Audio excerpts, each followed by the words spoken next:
Gaúcha Atualidade. As notícias importantes da manhã. Parceria Car House, Farmácia São João, CDL Porto Alegre, Stock Center e Banrisul. Andressa Xavier e Giane Guerra. 8 horas e 12 minutos, 23 graus a temperatura. Hoje nós começamos diretamente indo ao litoral norte. Bom dia aos nossos ouvintes que nos acompanham aqui na Rádio Gaúcha, porque tem informação importante, informação sobre o desaparecido e o corpo que foi encontrado há pouco, depois do acidente que aconteceu ainda na madrugada de domingo para segunda em Torres, na ponte que liga Rio Grande do Sul a Santa Catarina. Vamos com o repórter Ian Tâmbara. Esse corpo que foi encontrado nas últimas horas, Ian, é do Brian Grande, rapaz que estava desaparecido desde a segunda-feira. Bom dia. Isso, Andressa, bom dia a todos. Foi agora confirmado pelo Corpo de Bombeiros de que a família fez a identificação do corpo e eles foram levados para Passo de Torres, onde o corpo havia sido encontrado, estavam aqui em Torres, e agora foram encaminhados para lá, fizeram essa identificação, foi confirmado, trata-se mesmo do corpo de Brian Grande, de 20 anos, que foi vítima então desse problema, desse incidente na ponte Pêncil entre Torres e Passo de Torres na última segunda-feira. O corpo agora vai ser transferido, vai ser feito um translado para o IML em Araranguá, onde estamos agora inclusive em deslocamento, e o Corpo de Bombeiros, inclusive, sob o comando do comandante lá do Corpo de Bombeiros, está acompanhando os familiares. O corpo foi encontrado hoje, no final da madrugada, início da manhã, na orla da Praia Azul. Isso antes de Bela Torres, ainda dentro de Passo de Torres. Foi então chamada a Polícia Militar, primeiro, de Santa Catarina, que chamou os bombeiros de Santa Catarina e também o apoio em seguida dos bombeiros aqui do Rio Grande do Sul, que junto deles levaram os familiares para realizar essa identificação. Agora corre todo aquele trabalho também da perícia para confirmar essa identidade e a gente segue para Araranguá agora para em seguida acompanhar essa chegada do corpo por lá junto da família e trazer mais detalhes. O que muda também é agora o panorama da situação, né? A gente tratava de todo o incidente, das questões estruturais que a gente já trouxe ontem, investigação preliminar aponta diversos fatores, entre eles a estrutura da ponte, também a questão da superlotação, da ação humana, de pessoas estarem balançando a ponte, tudo isso, segundo os delegados, está sendo levado em consideração. São inúmeros os fatores, principalmente esses três. Mas agora a gente está falando também de uma pessoa que morreu, que é vítima desse incidente. Então a gente vai tentar entender em seguida também quais serão os próximos passos da questão investigativa, né, da questão policial, o que muda a partir desse momento. Obrigada, Ian Tâmbara, com essa informação urgente vinda do litoral norte, vinda ali da divisa Rio Grande do Sul e Santa Catarina, com a confirmação, o corpo sendo encontrado e reconhecido pelos familiares como sendo de Brian Grande, de 21 anos, que estava desaparecido desde segunda-feira.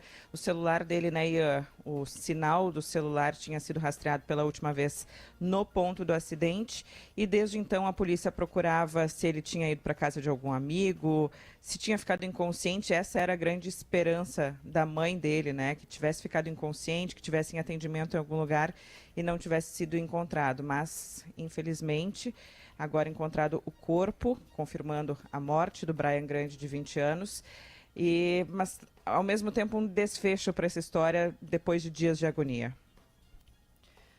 Andressa, esse sinal do celular era o que mais lá, apontava, né? Desculpa, Ian, achei que tu não estavas na linha. Desculpa, pode continuar. Não. Era só para complementar que eles ficaram por dias lá, desde segunda-feira acompanhando. Tinha-se essa expectativa de encontro, pelo menos estimativa de encontrar o corpo, se caso confirmasse o afogamento, que foi o que aconteceu, na orla catarinense. Até ontem as buscas estavam mais concentradas no litoral sul catarinense do que ali próximo ao Mampituba mesmo. Então o trabalho dos bombeiros já estava mais concentrado lá com essa estimativa que acabou, infelizmente, se confirmando, né? Obrigada, Ian Tâmbara, com as informações direto do litoral norte. Assim, nós começamos hoje o Gaúcha Atualidade com essa informação urgente vinda de lá. Andressa, diga, Giane. Reforçar, né, o que o Ian comentou aqui e me chamou a atenção na fala do delegado que está investigando o caso, que no primeiro momento tentou se dizer que o motivo da ponte ter virado foi a superlotação e as pessoas pulando, e não foi só isso, pelo que mostram as análises preliminares. Sim, tinha esse problema de estrutura da ponte, que o Ian comentou, e que haveria, as análises preliminares já identificaram que havia corrosão em partes da ponte. Então ainda tem muita coisa, muita informação para sair, mas acho que isso é importante a gente frisar, porque nós cobramos das autoridades desde o primeiro momento e essa cobrança tem que continuar. E assunto que tem vários fatores, né? Primeiro, a negligência, as pessoas que estavam na ponte superlotada, as pessoas que estavam sacudindo a ponte, e agora o que vem a partir desse resultado preliminar da perícia e as investigações que continuam para entender quais eram as condições. É um problema compartilhado, né? A gente falou aqui na segunda-feira, não se trata de buscar o culpado para esse acidente, para o que aconteceu, para a ponte ter virado, mas de entender o que pode ser feito para evitar casos como esse, se é a fiscalização, se é a vistoria, se é a manutenção ou se é somente mesmo o mau uso pelas pessoas. Mas aí está, infelizmente, com esse desfecho, com uma pessoa morta a partir desse acidente na ponte na madrugada, relembrando carnaval, madrugada de domingo para segunda-feira. São 8h18, esse é o Gaúcho Atualidade, chegando com outros assuntos importantes dessa manhã. Nós vamos falar sobre esse caso de vaca louca, caso considerado atípico pelo Ministério da Agricultura, mas que tem prejuízos, tem reflexos para as exportações brasileiras. Vamos entender o que muda para a nossa economia e também se muda o comércio interno a respeito da carne bovina. Vamos falar sobre isso ainda no Gaúcho Atualidade. E a comitiva de ministros que vem ao Rio Grande do Sul para visitar o interior do estado, para acompanhar a situação da seca, os secretários estaduais que também vão acompanhar essa visita à Ulha Negra, onde já está o repórter Josimar Farina falando desde cedo e trazendo todas as informações. São alguns dos assuntos do programa de hoje, tem mais, tem economia. E aí, Giane? Andressa, ainda no assunto do agronegócio, hoje tem uma reunião no Palácio Piratini para apresentar o Fundopem da Irrigação, um projeto, uma proposta. A gente vem falando sobre ela desde o ano passado e é uma ideia que não é nova, ela já vinha sendo trabalhada pelo Sindicato da Indústria de Máquinas com o ex-governador Tarso Genro, ou seja, faz tempo que tem essa proposta. É para dar um estímulo de ICMS para que os produtores instalem sistemas de irrigação nas suas propriedades e com um estímulo por meio da compra de equipamentos de indústrias aqui do Rio Grande do Sul. É uma proposta e se chama Fundopem da Irrigação porque ela é inspirada no Fundopem, que concede esse benefício do imposto para as indústrias em geral. É uma proposta que foi retomada no ano passado, ainda na Expo Inter, a gente falou bastante sobre isso, e o Simers, que é o Sindicato da Indústria de Máquinas, então entrou em contato naquela ocasião com o governo Ranolfo Vieira Júnior, secretário estadual de Desenvolvimento Econômico, Joel Marasquim, construíram essa proposta e agora, então, hoje vai ser apresentada no Palácio Piratini. Esse é um momento importante para que ela avance também, dentre outras medidas que nós esperamos, medidas estruturais, não só essas emergenciais, que estão no foco da comitiva ministerial que veio hoje ao Rio Grande do Sul, mas essas medidas estruturantes, como a gente sempre fala, para a gente poder, daqui a algum tempo, não ter que discutir tanto o impacto de estiagem na nossa economia. E temos aumento do preço da gasolina no horizonte, vamos falar mais sobre isso hoje. Provoca os nossos ouvintes para nos relatarem se já identificaram elevações de preços nos postos onde abastecem. Ontem comentei aqui da devolução de áreas de logística que a Americanas estava fazendo pelo país. E aqui no Rio Grande do Sul, Andressa, a rede está desocupando metade do centro de distribuição aqui na região metropolitana de Porto Alegre. É reflexo do rombo bilionário contábil e da recuperação judicial da Americanas. 8h21, alguns dos temas do programa de hoje. Nosso ouvinte participa, claro, pelo WhatsApp 99699-5218. A temperatura em Porto Alegre na casa dos 23 graus. Nós estamos chegando com Car House. Agende a revisão do seu Toyota em até 6 vezes sem juros na Car House. Farmácia São João, cada vez mais perto de você. CDL Porto Alegre, sempre em movimento. Stock Center, preço baixo com um toque a mais. E empréstimo consignado Banrisul. Contrate agora mesmo pelo aplicativo Banrisul. Ruas, trânsito. E aí, Leandro Rodrigues, bom dia. Bom dia, Andressa. Bom dia a todo mundo.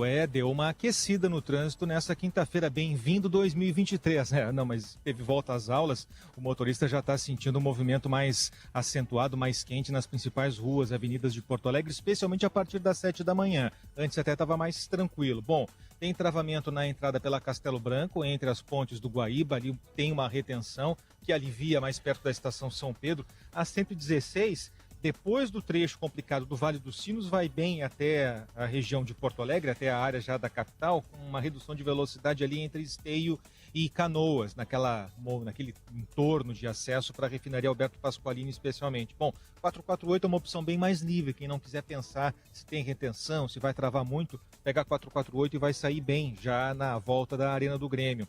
Em Porto Alegre, as avenidas Bento Gonçalves e Protásio Alves ainda estão bem carregadas na área mesmo do bairro, a Protásio na altura da Delegado Eli Correia e a Bento Gonçalves ainda naquela confluência ali com a João de Oliveira Remião, onde a IPTC está fazendo sinalização, diz que já acionou a pista reversível para facilitar aquela descida da João de Oliveira Remião até a Bento Gonçalves. Antes estava travando até o cemitério Jardim da Paz, desde lá travando. Agora já melhorou porque tem a faixa já ampliada para facilitar esse deslocamento. A gente está aqui na Zona Sul, na Coronel Marcos, fluindo bem o trânsito por aqui, mas está movimentado. Antes, nesse caminho para cá, a gente pegou a terceira perimetral no sentido contrário, o principal do fluxo. E para quem estava indo na Zona Norte, para a área central, estava encontrando especial retenção entre a Otto Niemeyer e a Campos Velho, onde estava mais quente, mais movimentada a terceira perimetral, mas sem ponto de retenção, também sem nenhuma alteração no trânsito, ou acidente por enquanto que prejudique muito o deslocamento. Andressa.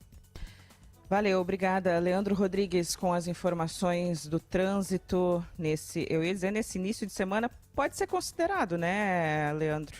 Início de semana para muitos, início de ano também para muitos. Para muitos, sim, é verdade. E depois, na segunda-feira, quando aquela turminha que conseguiu, malandrinhos, conseguiram emendar o carnaval e essa semana com o próximo final de semana, danados, Deus está vendo isso. Na próxima segunda-feira, aí vai ser bem mais forte ainda. Mas tu não estavas aqui na segunda-feira.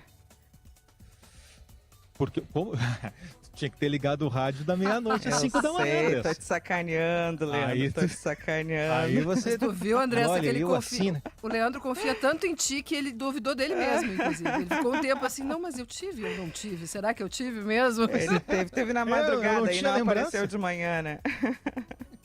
Eu não tinha lembrança. O que eu fiz na segunda-feira? Será que eu faltei, não avisei ninguém? Eu liguei? Azar? Malandrinho, né, Leandro? Eu que dei uma de malandrinho na segunda-feira. Não, foi até às 5 da manhã. Quando estava começando ali o Gaúcha hoje, eu estava me despedindo, até estranhei.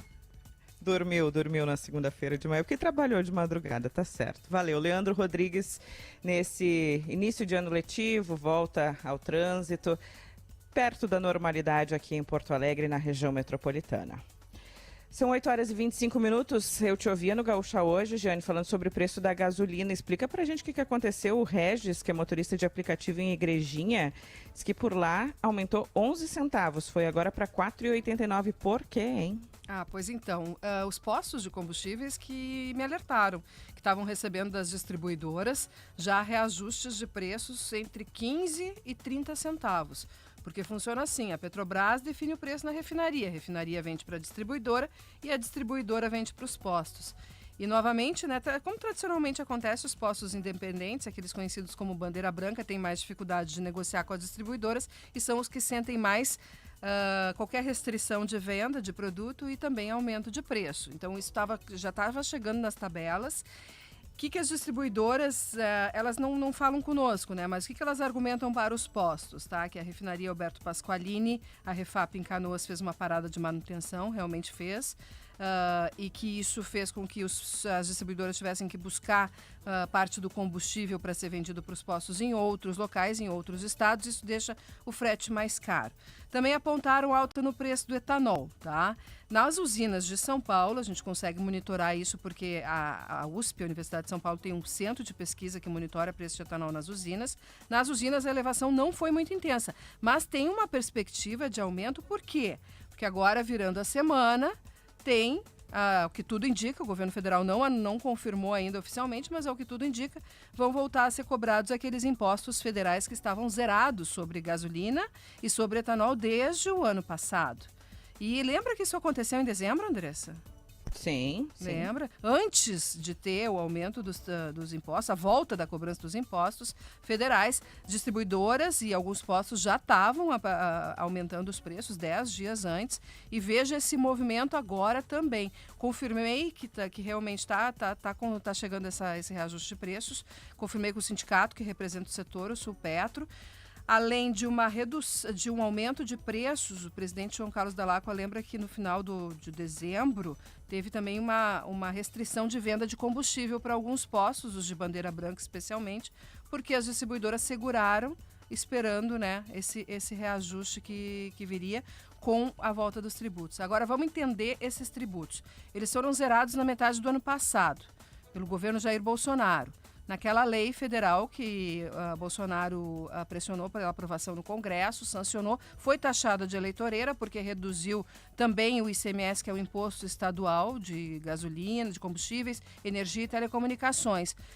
Os governadores, óbvio, né, reclamaram, porque isso afeta a arrecadação, seguem falando sobre isso, o impacto disso nas contas públicas neste ano, mas o ICMS, por enquanto, segue reduzido, tá? O ICMS da gasolina pode vir a aumentar para frente, mas isso aí ainda tem muita negociação para rolar. O que está acontecendo agora é PIS e COFINS, impostos federais que estavam zerados e que vão voltar a ser cobrados para gasolina e etanol agora na virada do mês, salvo novamente a ala política do governo federal consiga pressionar para que não se faça essa volta da cobrança. Mas a equipe econômica, inclusive o ministro da Fazenda, Fernando Haddad, argumenta que tem que voltar a cobrança porque são 30 bilhões quase de reais por ano para os cofres públicos que deixam de ser arrecadados e eles entram aí na contabilidade para esse ano. Então, essa é a perspectiva. Para não subir muito o preço, teria que o preço do petróleo cair com força no mercado internacional. E isso atualmente não tem como se saber que se vai acontecer, não está oscilando muito, porque depende muito do desempenho econômico da China. E além disso, né, vai que daqui a pouco o novo presidente da Petrobras, Jean Paul Prats, aí tire da cartola alguma medida a ponto de reduzir preço, sem mexer muito na política da Petrobras a ponto de estressar o mercado. Mas por enquanto o que nós temos no radar é que sim, teremos preços maiores na gasolina nos próximos dias, Andressa.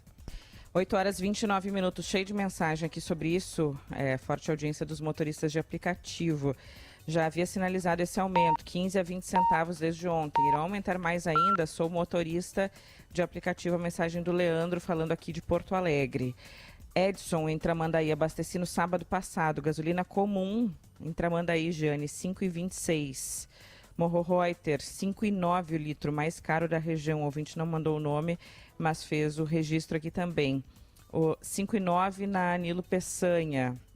Há uma semana já se nota o aumento do preço da gasolina. O Flávio Antônio dos Santos, também motorista de aplicativo de Esteio, nossos ouvintes escrevendo aqui, agradeço as mensagens no 99699-5218. Só um complemento, porque eu sei que o gás natural é muito importante para esses ouvintes, né, os nossos taxistas, motoristas de aplicativo. O gás natural veicular, GNV, ele teve os impostos federais zerados também e pela prorrogação, essa isenção não termina agora em fevereiro, ela foi prorrogada até o final do ano, até 31 de dezembro. Então agora a volta da cobrança está prevista somente para gasolina e etanol. Diesel, biodiesel e gás natural veicular estão com os impostos federais zerados até o final do ano. Tem mensagem aqui da nossa ouvinte Mara perguntando se o caso do Brian, e aí é o caso que a gente abriu o programa trazendo informação do corpo que foi encontrado e que foi reconhecido pelos familiares como sendo do Brian Grande, que caiu da ponte Pêncil lá em Torres de domingo para segunda-feira. Ela pergunta, é aquela mãe que estava aguardando na ponte desde o primeiro dia? Mara, é história muito triste. Não consigo nem falar direito aqui, Jane, mas história muito triste que desde segunda-feira nos chama atenção, né? Porque como tu frisou e eu também no início, havia a possibilidade de ele não estar lá. Porém, o grande sinal e a grande preocupação era provocada, né, pelo fato de que se localizou o celular dele lá, né? O sinal do celular dele, o último que se tinha, era ali na região. Então, eu olhava aquela foto, né, da mãe do Brian e pensava... Ela desde o primeiro momento lá, esperando notícias. Por mais que ela... Alguma coisa dizia para ela, né, que sim, provavelmente o filho dela estava ali, sempre se tem esperança, né? E eu imagino realmente o choque dos familiares hoje com essa confirmação. Nosso abraço, nossa solidariedade no que for possível aqui. Muitas mensagens ainda sobre preço da gasolina, vou repassar algumas antes da nossa próxima entrevista. Viamão, gasolina 4,89, o Clóvis quem avisa. São José do Norte 5,59, o Gabriel que mandou mensagem. Novo Hamburgo ainda não tinha chegado na barreira dos 5, 4,89. Gramado, o ouvinte reclama aqui quase R$6 o preço do litro da gasolina. Rio Grande, 4,99, mensagem do Paulo. Capão da Canoa já está em 5,49, o Maicon Oliveira. Sapucaia e Viamão entre 4,79 e 4,86, o Edmar. Então, agradeço aos ouvintes que estão mandando suas mensagens aqui. É um tema que sempre causa muita participação dos nossos ouvintes que mandam as suas mensagens. Eu agradeço, daqui a pouquinho repasso mais algumas pelo nosso WhatsApp. Vamos agora à Ulha Negra, vamos conversar com o prefeito da cidade que vai receber hoje a comitiva do governo federal. Nós cobramos tanto aqui nos últimos dias, governo federal, governo estadual, que estejam no interior para ver qual é a situação da seca. Prefeito de Ulha Negra, Renato Machado, é para a sua cidade que eles vão hoje. Bom dia. Bom dia, com quem estou falando? Andressa, e depois a Giane vai lhe fazer perguntas também. Certo, é um prazer, Andressa, é um prazer, é verdade. Hoje temos recebendo aqui no nosso município a comitiva do governo federal através dos seus ministros. Qual é a situação que eles vão encontrar por aí em relação à chuva? O Cléo estava dizendo mais cedo que vai chover provavelmente no início da tarde aí na cidade. Eles trarão a chuva depois de quanto tempo? Qual é a situação que será encontrada pelos ministros e pelos secretários? Aqui nós estamos passando pela pior estiagem dos últimos 20 anos. 20 anos é totalmente diferente, né? Está nos faltando água para consumo humano, que é uma coisa tradicional do nosso município, e que temos que falar isso logo na frente, mas também atingiu hoje a parte de água para os animais. Então foi uma coisa totalmente diferente, um clima que não nos favoreceu nunca, atingiu as lavouras num nível alto, bacia leiteira, então é preocupante e essa visita é fundamental, como estava falando, dos ministros do governo, se aproximar dos municípios e municípios que estão passando por dificuldade. Vocês já contabilizaram as perdas com essa estiagem? Em quais culturas principalmente, prefeito? Já sim. Nós temos assim laudos técnicos, que nos dá essa assistência técnica no nosso município, a Emater, e temos assim quase 70 milhões de prejuízos até agora, né? Porque tu imagina assim, a gente começou já quando começou a ver os prejuízos, estava lá em 30 e poucos milhões, e aí ele vem acelerando. Esse foi o último laudo que se fez. Hoje temos com a perda de soja em torno de 40%, 45%, milho para silagem em torno de 50%, 55%, aqui num laudo tem de 55%, outro de 53%. Tá? O bovino de leite, hoje temos vendendo 50% do que se vendia, tá? Reduziu a renda, tudo isso dá direto, nós temos um grande número de famílias no campo, tá? Nós temos o maior número de assentamentos da reforma agrária do estado do Rio Grande do Sul. Então, tudo isso que os levantamentos que eu estou te dando reflete direto dentro das casas das pessoas, na mesa, e com essa dificuldade de água potável para consumo. O governo federal, ontem o ministro da Agricultura conversou conosco aqui nesse mesmo espaço do Gaúcho Atualidade, falando em auxílio emergencial e também os estruturantes para mais tempo. Mas pensando no emergencial, cesta básica, caminhão-pipa, trazer verbas que seriam trazidas depois para esse momento e não só esperando o Plano Safra, que pedidos o senhor vai trazer, além desses mais básicos como alimentação e água, o que o senhor dirá aos ministros hoje? Na verdade, assim, nosso município de Ulha Negra vem num sofrimento de água potável já faz uns 20 anos. 20 anos de água potável. Explico por quê. Nós estamos numa região que não é privilegiada pelo lençol freático. Então, nós aqui temos bolsões. Estou falando as palavras técnicas que os técnicos do Estado do Rio Grande do Sul nos passam. São bolsões. E esses bolsões, muitas vezes, são águas que não são potáveis para consumo humano. São águas contaminadas com metais pesados, e inclusive com parte de carvão. Então, nós vamos passando assim, independente de ser verão, ser inverno, nós passamos por racionamento. E no interior, sempre distribuindo água de caminhão acima hoje temos em 527 famílias, mas sempre acima de 300 famílias no interior. Então, o que basicamente, como tu falou, o emergencial. Se caiu a receita dessas pessoas, nós temos que já partir para a alimentação humana. Então, esse pedido está feito, tá? Esse pedido está feito desde quando foi sinalizado o reconhecimento da portaria pelo governo federal e do governo do estado. Temos pedindo agora, na emergência, combustível. Nós temos 3 caminhões de distribuição de água, são caminhões usados, mas eles estão fazendo a tarefa deles. Mas o grande problema nosso é a água. A gente conversa, eu venho conversando com o governo federal, eu já estou no meu 3º mandato de prefeito, tive 2 mandatos de vice-prefeito, os outros prefeitos que me antecederam, todos eles conversaram com o governo federal e com o governo do estado, explicando que no momento de emergência como esse, não adianta vir caminhões para a Ulha Negra se for depender da água de Ulha Negra. Nós não temos água para distribuir para a comunidade. Então, isso que se precisa. É isso aí que nós vamos bater hoje na tecla com os ministros. Água. Nós temos aqui, como foi feita a reforma agrária e como tem um grande número de famílias no interior, naquelas fazendas onde estão as famílias, tem barragens, grandes barragens com lâminas maravilhosas de água, que com certeza uma das barragens abasteceria todas as famílias, desde uma vez que se faça um centro de tratamento, uma boa ETA. Não é? Tem 60% dos nossos assentamentos que já tem a rede de distribuição de água, distribui água. Mas até hoje não correu água nos cantos, só corre vento. Então nós teríamos que reverter. Primeiro fazer a água, para depois concluir a rede de distribuição. É isso que vamos bater. Água.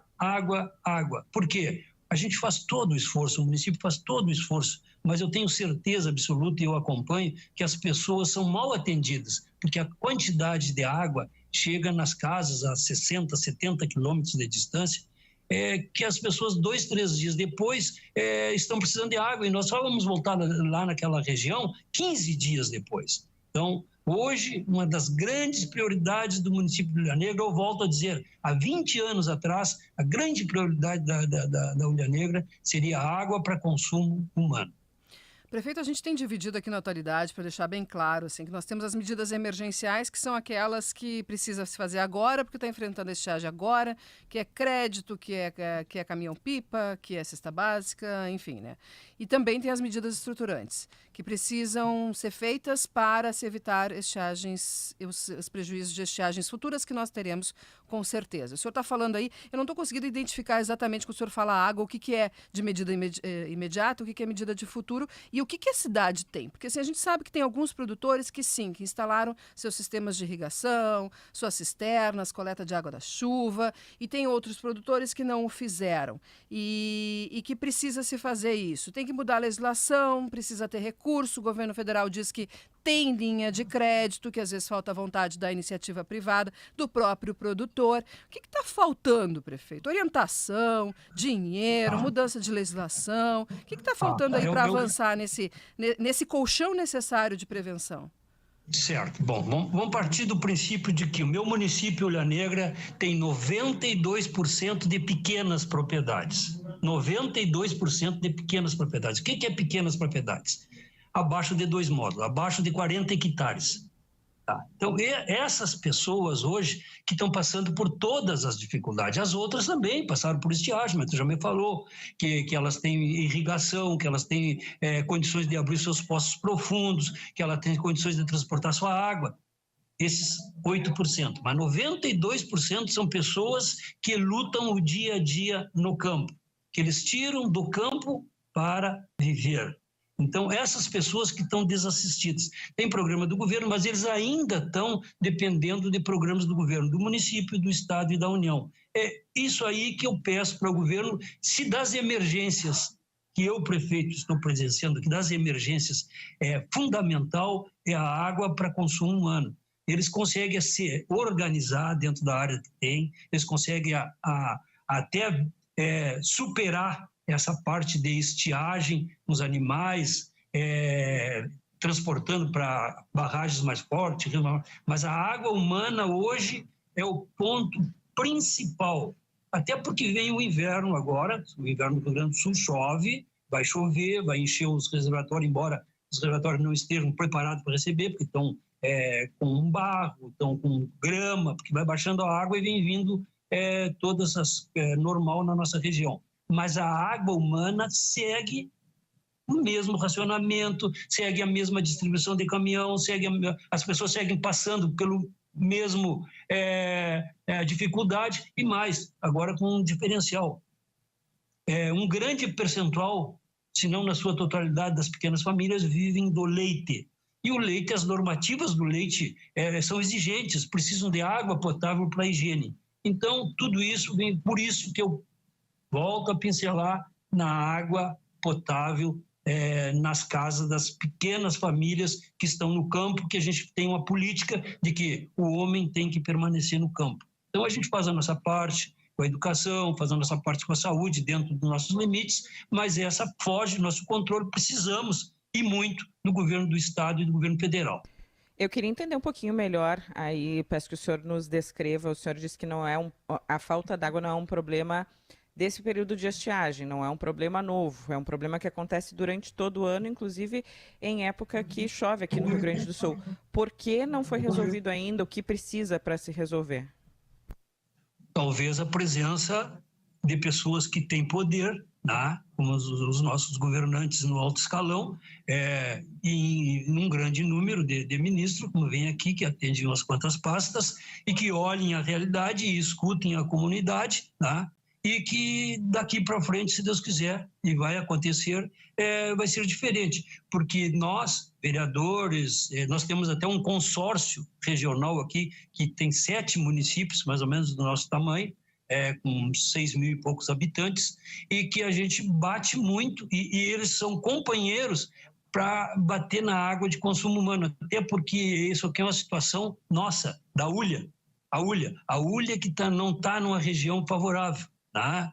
Porque nós temos aí outros municípios que estão passando por grandes dificuldades da estiagem, mas que água para consumo humano, tá? Ainda está tranquilo, eles conseguem se administrar com a água que tem. Nós não temos a água, e não é porque agora está com estiagem, não. Isso vem acontecendo, e eu digo, vem acontecendo já há 20 anos, e essa tecla a gente bate todas as vezes que tem a oportunidade de conversar no governo do estado e no governo federal. Ok, nós lhe agradecemos, prefeito de Ulha Negra, Renato Machado. Bom dia, bom trabalho para o senhor. Eu que agradeço essa oportunidade, tá? E digo a vocês, é uma situação totalmente diferente para nós, essa chegada dos ministros, é uma satisfação, um prazer receber as pessoas que vêm acompanhar esse evento, que no estado tem uns quantos municípios com a mesma situação, e com certeza todos nós vamos sair vitoriosos daqui. Muito obrigado pela oportunidade. O sinal marcou 15 para as 9 da manhã. Bom dia, amigos da Gaúcha. Chuva boa agora em Carazinho. O João Antunes aqui nos avisa. O Cléo já disse que vai chover pelo interior do estado hoje. Vai chover, inclusive, lá em Ulha Negra, bem no horário marcado para a chegada dos ministros e dos secretários.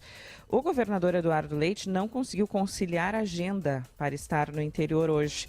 Aliás, Giane, está muito clara a falta de comunicação entre governo do estado e governo federal. Ontem o ministro da Agricultura disse, eu fiz uma pergunta sobre o que o governo tinha anunciado aqui na última semana em relação à estiagem, que tinha cobrado do governo federal, e ele se mostrou surpreso, disse que não havia essa conversa. Agora o governo do estado disse que não houve, foi convite para que inclusive o governador estivesse junto nessa agenda, e que ele ficou sabendo pela imprensa e depois procurou ele mesmo teve a iniciativa de procurar os ministros e só depois desse primeiro contato do Leite com os ministros é que ele foi convidado e aí não conseguiu fechar a agenda. Uma pena, né, Jane? Uma pena que as forças não estejam todas juntas, inclusive, embora tenha uma grande comitiva de secretários indo para Olha Negra agora, é uma pena que o governador não esteja lá também, né?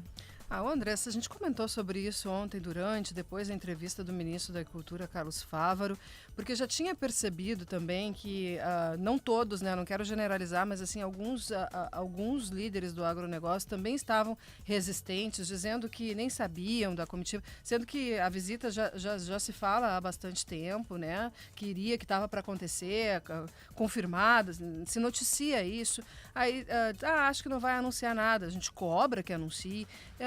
Eu acho que tem muito ego nessa história, tá? Então, inclusive, fiz questão ontem, durante a entrevista, perguntar para o ministro, vem cá, ministro, mesmo aqueles que não apoiaram, né? Boa parte do agronegócio não apoiava, né? Lula, a presidência, apoiava. Bolsonaro faz parte do jogo. Ministro, mesmo essas pessoas, né? Como é que está o diálogo com essas pessoas, com essas entidades, com esses segmentos? Ele disse que a porta estava aberta. Então, assim, né, Andressa? Tem que superar a eleição, tem que superar essas questões. Não dá para esperar convite também, né, Andressa? Não dá para esperar convite. Tem mais isso, a iniciativa é daqui, né? Na verdade, o governo do estado tem que ser anfitrião de uma visita como essa. Vão estar aqui. Eles têm a chave de alguns cofres importantes, né? Eles podem tomar medidas e decisões importantes, os ministros. Então, assim, não dá para... não recebi o convite oficial. Não, mas então, né? Então tem que pressionar, porque... e não estou falando só do governo do estado, estou falando de entidades também. Todo mundo que está interessado. É oportunidade. Os caras vão estar aqui, os ministros vão estar aqui. É oportunidade de buscar, forçar um contato, abrir portas. E se elas já não estão abertas, e se elas não estão abertas e se dificultarem para abrir, a gente cobra também. Né? Porque a gente vai cobrar, mas assim, o Ministério da Agricultura disse que a porta estava aberta. Por que não estão recebendo? Qual é o problema? A gente vai cobrar sempre, porque diálogo é importante e é inadmissível que, por falta de diálogo, a gente não avance no combate à estiagem e em tantos outros problemas também, né? Falta de diálogo, não. Outros problemas, dificuldade no diálogo, ok, a gente vai trabalhar, mas falta de diálogo, não, né, Andressa? Com certeza, falta de diálogo, e é uma informação que não é de ontem, né? Há dias estamos noticiando aqui na Rádio Gaúcha, em GZH, para dar exemplo somente aqui da casa, né? A imprensa tem noticiado nos últimos dias essa visita. Era muito óbvio que se esperava que os governos estivessem conversando e estivessem articulando, mas independente de convite, independente de formalidades, é o Rio Grande do Sul e é o combate à estiagem, acima de tudo isso, que deveria estar pautando as conversas, e as conversas deveriam estar existindo. Essa é a nossa opinião aqui. Nós convergimos nessa ideia de que precisa ter diálogo, que os governos precisam trabalhar junto e que não é hora de birra, sabe-se lá por quê, é politicagem, é apoio de um, apoio de outro. Não é hora disso, é hora de tentar resolver, encaminhar a solução dos problemas aqui do Rio Grande do Sul em todas as esferas, das entidades aos governos. Prefeitura conversando com o governo do estado, conversando com a União, é assim que tem que ser para resolver um problema como esse. E essa é uma percepção que a gente está tendo muito claramente nas entrevistas, não é, Andressa? Que não está tendo esse diálogo que deveria ter, né? E não é só um ente, não é só um governo, não é só uma entidade que vai resolver o problema, vai destravar o combate à estiagem, né? Porque precisa, como eu disse, precisa de mudanças de legislação, precisa de orientação, os produtores rurais precisam de orientação. O prefeito de Olha Negra falou, mas são pequenas propriedades. Às vezes, Andressa, a pequena propriedade tem mais capacidade de instalar um sistema de irrigação de coleta da chuva do que uma grande propriedade. Que a grande propriedade, às vezes, esbarra em ainda questões de legislação que estão sendo negociadas. Mas a pequena propriedade, não. E o que ela precisa? Às vezes ela precisa de crédito, às vezes ela precisa só de orientação. E a orientação não precisa vir do governo federal, não precisa vir só do governo do estado, não precisa vir só da entidade, pode vir de qualquer lugar. Então, assim, tem muita coisa que vários componentes, vários elementos aí podem fazer em relação a isso. Então, assim, tem que fazer e tem que fazer junto, unir forças, né? E, bom, vamos continuar cobrando e acompanhando aí para ver o que acontece. Espero não estar falando isso ano que vem de novo, né, Andressa? Porque um ano atrás a gente estava com a mesma coisa, né? A mesma coisa. Vai estar, Jane, vai estar. Pode deixar gravado já para o ano que vem, Me infelizmente. questionaram questionaram ontem, depois que a gente fez a entrevista com o ministro da Cultura, Carlos Fávaro, me questionaram assim, eu queria saber se tu cobrou dessa forma também o governo anterior. Cobramos, né, Andressa? Quantas vezes entrevistamos a ex-ministra da Cultura, Tereza Cristina, aqui no programa, e cobramos a ministra do governo Bolsonaro. Quantas vezes cobramos dela também? E ela também falava da falta de diálogo. A força da cobrança das entidades lá na Expo Direto no ano passado era o assunto principal. Não veio, teve visita, veio a Santo Ângelo, passou em outras cidades, mas anúncio não tinha vindo ainda. Era a cobrança das entidades que, inclusive, apoiavam o governo anterior. Então, todos os anos a gente tem falado, claro, o pessoal esquece, porque não, e a gente não vai repetir todos os anos a cobrança aos governos anteriores, a gente cobra quem está no poder e vai seguir cobrando, quantas vezes for necessário, independente de governo. Nós não estamos aqui para defender um ou outro, estamos aqui para cobrar quando for o caso e entendemos que agora sim é o caso novamente de cobrar governo do estado, governo federal, que as prefeituras também levem seus pleitos para essas esferas para tentar conseguir ajuda para o estado e para a gente não ter que falar disso e cobrar de novo no ano que vem. Cobranças que estão registradas, inclusive, né, Andressa? Tanto a entrevista de ontem com o ministro da Cultura, quanto as entrevistas que fizemos no ano passado, estão todas disponíveis em GZH para quem quiser recuperar. No Spotify também sempre fica disponível o programa lá depois e nas outras plataformas de áudio. São 8h52, chove em Veranópolis. O André que nos avisa. Nós voltamos em seguida.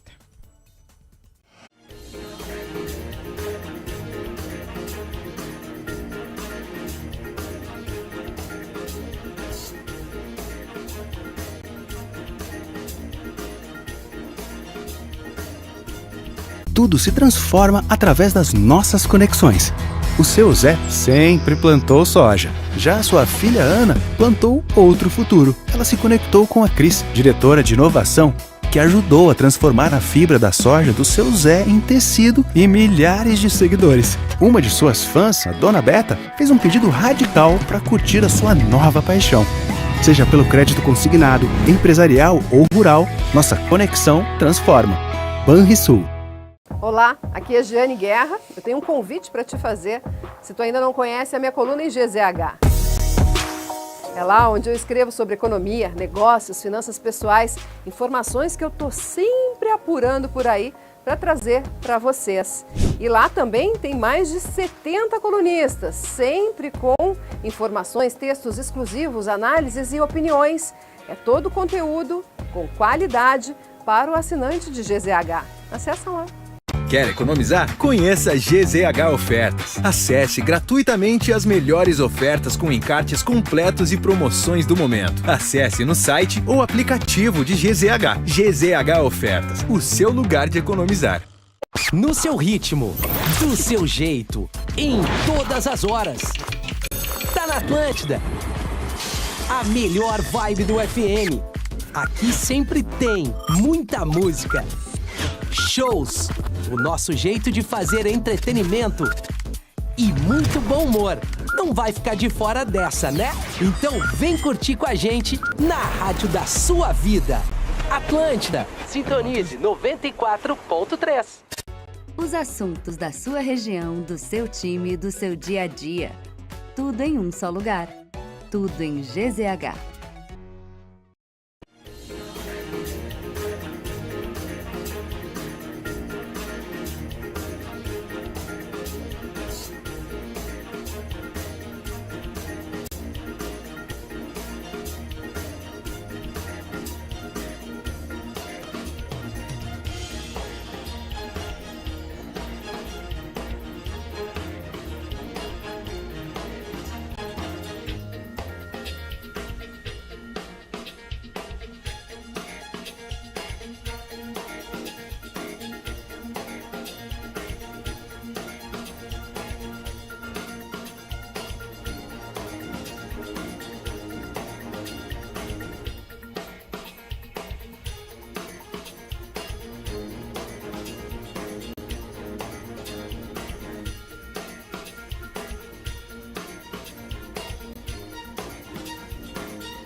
E 56 minutos, Gaúcha Atualidade, as principais informações desta quinta-feira, dia 23 de fevereiro de 2023.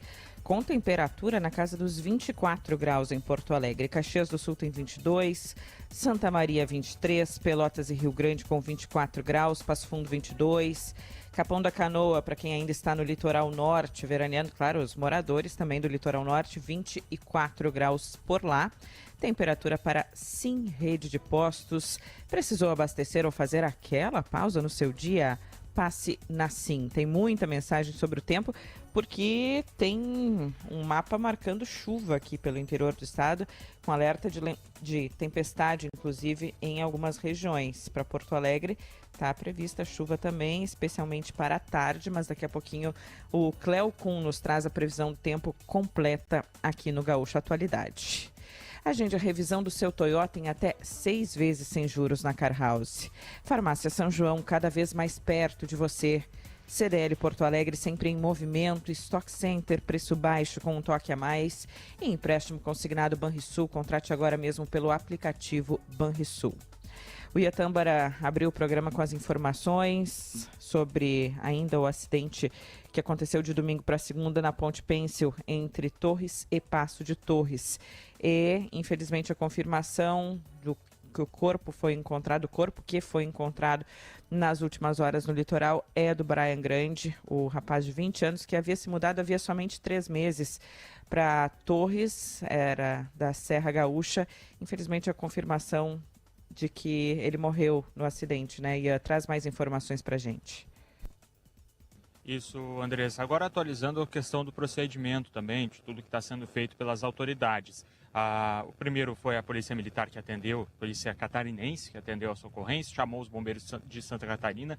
Os bombeiros do Rio Grande do Sul foram até lá também, na localidade da Praia Azul, em Passo de Torres, e aí junto já da família para fazer essa identificação, aquilo tudo que a gente tinha comentado na abertura. Passada essa 1 hora, a IML já esteve no local também, perícia, o corpo foi liberado e agora estamos bem em frente, aqui a 19ª Delegacia Regional de Polícia de Araranguá, onde o corpo deve ser deslocado para o IML, aqui no município de Araranguá. A gente ainda não tem informação da família, qual é o planejamento, se o corpo do jovem deve ser velado aqui em Torres, no litoral, ou se vai para Caxias. Mas o fato é que, primeiramente, vem aqui para o IML de Araranguá. A família deixou o local, retornou agora para Torres, junto do Corpo de Bombeiros, amparada, é claro, né, no momento ainda de estado de choque, recebendo o apoio do Corpo de Bombeiros. Mas o procedimento inicial agora é de translado, então, do corpo aqui para Araranguá, onde acabamos de chegar para trazer mais detalhes desse procedimento. É muito triste, Nosso abraço à família, como a gente já disse anteriormente, tem falado desde segunda-feira aqui no programa. São 8h59, Giane, depois do Notícia na Hora Certa, traz mais informações, traz só a manchete agora sobre Americanas ainda. A rede de varejo, que está em recuperação judicial, devolveu, ou seja, desocupou metade dos centros de distribuição aqui no Rio Grande do Sul.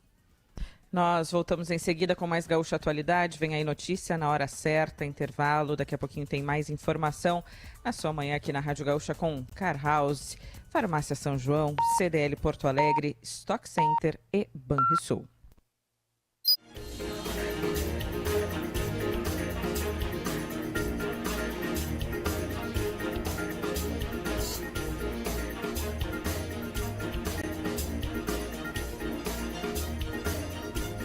Tudo se transforma através das nossas conexões.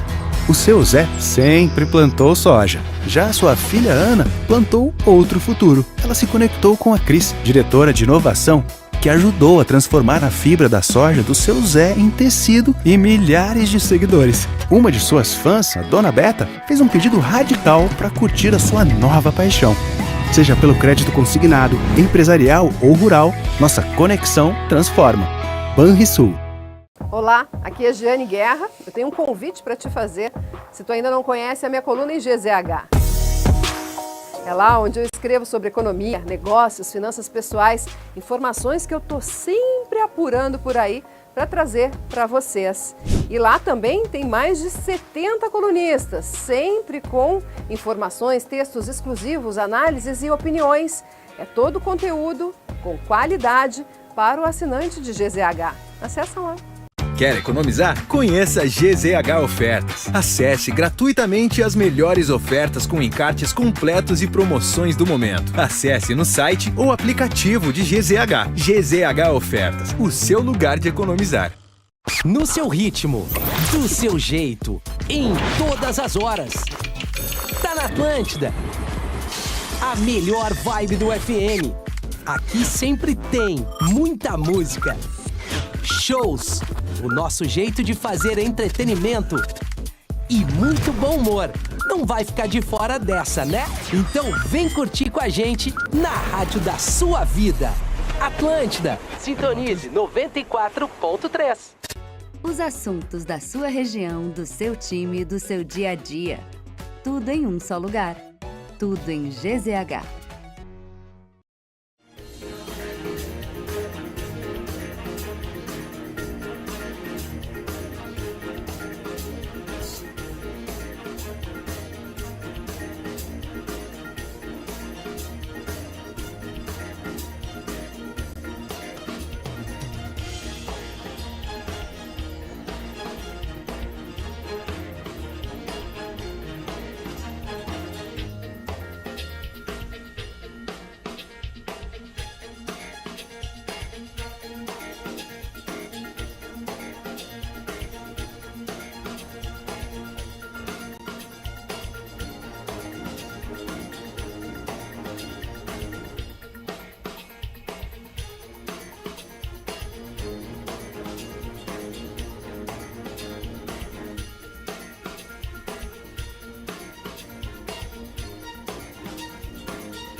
6 minutos, Gaúcha, atualidade 24 graus a temperatura em Porto Alegre. Por enquanto tem céu azul, algumas nuvens aqui na capital gaúcha. Agende a revisão do seu Toyota em até 6 vezes sem juros na Car House. Farmácia São João, cada vez mais perto de você. CDL Porto Alegre sempre em movimento. Stock Center, preço baixo, com um toque a mais. E empréstimo consignado Banrisul, contrate agora mesmo pelo aplicativo do Banrisul. E aí, Leandro Rodrigues, atualiza o trânsito pra gente. Para dizer que tem serviço em andamento na BR-116, no sentido interior Porto Alegre, na altura de Novo Hamburgo. Ali já tem serviços rolando, já tem operários na pista. Mais adiante, já perto de São Leopoldo, é a lentidão do horário, ainda antes de se passar a Ponte dos Sinos. Depois, o movimento já flui bem na 116 até Porto Alegre, mas a 448, melhor ainda, para quem quiser pegar um fluxo mais livre e desenvolver melhor a velocidade para chegar na área central da capital. E tem travamento ainda na altura da Ponte do Vão Móvel. Ali o motorista vai sentir uma redução de velocidade. Avenidas de Porto Alegre que ainda estão retendo um pouco os condutores, tá? Protásio Alves e a Venceslau Escobar, no sentido ao centro, aí falando da Zona Sul, transição para a área central. Protásio Alves da Zona Norte, leste para o centro, fica mais apertada quando está chegando já na área central. BRs 290 e Freeway oferecendo um bom caminho para o motorista que está chegando à capital ou vindo do litoral ou vindo da área de Eldorado do Sul. Informações de estradas também para Banrisul Prev, um futuro planejado e tranquilo para quem sonha grande. Valeu, obrigada, Leandro. O Valdemar avisa que em Flores da Cunha tá chovendo também. Serra Gaúcha já com chuva. Daqui a pouquinho o Cléo nos traz o mapa completo do interior do estado do Rio Grande do Sul. Suas viagens a São Paulo ficam ainda melhores hospedando-se no novo Hotel Lagueto, estilo São Paulo. Nós vamos à Ulha Negra, mais uma vez falamos no início do programa com o prefeito da cidade sobre as demandas que serão apresentadas por ele aos secretários e ministros que estarão por aí nessa tarde. E qual é a situação encontrada por ti também, nosso repórter, nossos olhos em Ulha Negra, Josimar Farina, bom dia. Bom dia, Andressa. Bom dia, Giane. Bom dia, ouvintes. Estamos aqui no interior de Ulha Negra. Nesse momento, 23 graus a temperatura, céu com algumas nuvens, o sol aparecendo. E estamos aqui na unidade Nossa Senhora de Fátima, onde é aguardada a chegada dos ministros do governo federal que vão acompanhar a situação aqui deste município especificamente. Chegada ao aeroporto de Bagé está prevista para as 11 horas da manhã. De lá, os ministros de carro vêm até aqui a Ulha Negra, até a cidade de Ulha Negra, e vêm acompanhar aqui essa comunidade, onde nessa região onde estamos tem 28 assentamentos. Assentamentos do governo do estado e assentamentos do governo federal. Para se ter uma ideia, metade da população, praticamente de 6.600 habitantes aqui de Ulha Negra, mora nestes assentamentos. Em torno de 3.300 pessoas que vivem do campo, que vivem da lavoura, que vivem contando com o tempo. E a estiagem tem castigado, como o prefeito destacou, é uma estiagem mais severa que a do ano passado, e nós estamos aqui exatamente para destacar essa situação. E nós estamos aqui na propriedade da Franciele Vargas Maciel. Ela estava me contando que ela mora aqui desde que tinha 1 aninho de idade, mas na propriedade que é possível vermos através da nossa live, ela mora aqui já há 8 anos. Queria que você pudesse falar um pouquinho para a gente, Franciele, dos prejuízos que vocês estão encontrando por causa da estiagem deste ano. Muito bom dia. Bom dia a todos. Sim, a gente está sofrendo uma crise muito grande, onde vocês conseguem notar, né, que nós perdemos bastante a produção leiteira, que é o nosso ponto aqui bem forte. A gente produzia antes, na época, sem essa seca que está judiando nós, a gente produzia em torno de 300, 400 litros de leite. Hoje a gente está produzindo 150. E aí está judiando bastante. A gente gostaria de pedir um apelo para nossos governantes que ajudassem nós aqui, né? Eu acho que é isso, pessoal. Mais ali para baixo, nas imagens a gente não consegue ver, mas mais ali para baixo tem um açude, ele está praticamente seco, né? Isso, está seco, como vocês viram, a gente não tem nada mais de água para dar para os nossos animais. Daqui uns dias mais, se não vier chuva, a gente realmente não sabe o que nós vamos dar para os nossos animais tomar. Como vocês já viram, a gente já está enfrentando que não tem o que dar para comer e daqui uns dias não vamos ter o que dar para beber. E essa situação de agora, ela é pior do que a do ano passado? Sim, a gente já vem enfrentando essa crise há 3 anos, né, de seca, mas esse ano foi muito pior. A gente não tem nada verde, como vocês estão conseguindo ver aí, nada verde. A gente não consegue nada para os nossos animais comer e agora daqui uns dias mais não vamos ter nada para beber. Obrigado, Franciele. Aqui também está a Roberta Coimbra. Ela é uma das assentadas do município de Piratini, também da coordenação do Movimento Sem Terra. Essa região, Roberta, é uma região com muitos assentamentos e muitos produtores pequenos produtores rurais, que não conseguem fazer grandes investimentos se não receberem incentivo do governo. Essa é uma dificuldade que vocês vêm encontrando e que vocês esperam solução. Sim, na verdade, a metade sul do estado do Rio Grande do Sul contempla 75% dos assentamentos do estado, né? Que são mais de 300 assentamentos aí no Rio Grande do Sul, em torno de 15 mil famílias. E grande parte dessas regionais todas, né, espalhadas pelo Rio Grande do Sul, estão vivendo a estiagem, né? Como eu, por exemplo, do município de Piratini, fica na região sul, próximo aqui, dá uns 100 quilômetros, né, aqui de Ulha Negra. Nós estamos também sem água, sem comida para os animais. E então, com a expectativa, né, com a chegada dessa comitiva do governo federal, né, através da presença de 5 ministros, é para que a gente faça uma discussão de ações, né, por parte do governo federal que sejam estruturantes para a agricultura familiar permanecer no campo, né, porque até então a estiagem vem sendo tratada de forma emergencial e de forma assistencialista, né, então é cesta básica, é caminhão-pipa, é uma caixa d'água doada, o que ajuda muito, né.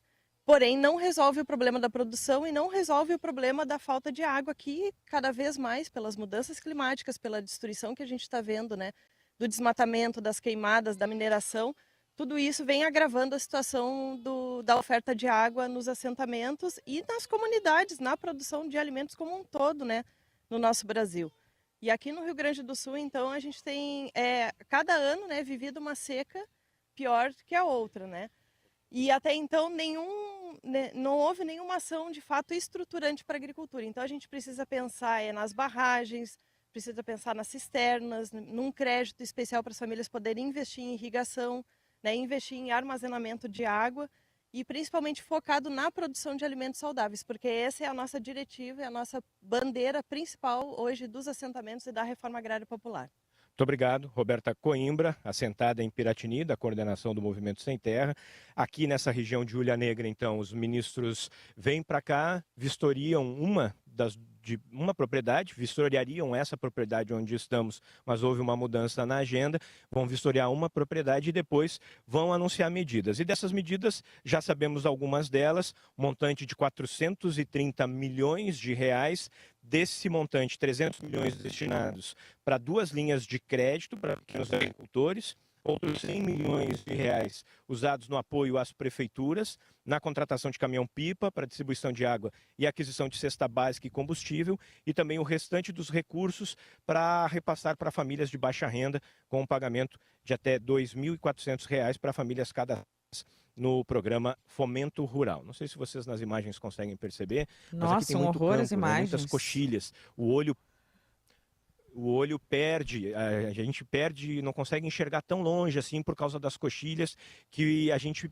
vê até que conseguem estar verdes, mas não o suficiente, por exemplo, para reter água. Os açudes muito secos, a gente vê ao longo do caminho as lavouras prejudicadas pela falta d'água. E aqui no município de Ulha Negra, o prefeito inclusive me comentava ontem desses prejuízos que a cidade já tem, de aproximadamente 60 milhões de reais, prejuízo na lavoura de soja principalmente, mas também na pecuária, na produção de leite, dificuldade que foi identificada, inclusive, que a estiagem desse ano era é muito pior daqui do ano passado. Houve aqui, nesse momento, uma situação muito mais grave, muito mais difícil, e que, por isso, as medidas que serão anunciadas, que virão, e que os produtores tanto esperam, mas eles esperam que venham logo, que venha para já, de imediato, para que aí sim seja possível fazer algum tipo de diferença imediatamente. E como a Roberta também destacou, não só medidas emergenciais, mas algo que venha para adiante, para o futuro, para que no próximo ano, com a seca que possivelmente teremos, os produtores rurais eles não fiquem de novo dependendo única e exclusivamente da água da chuva.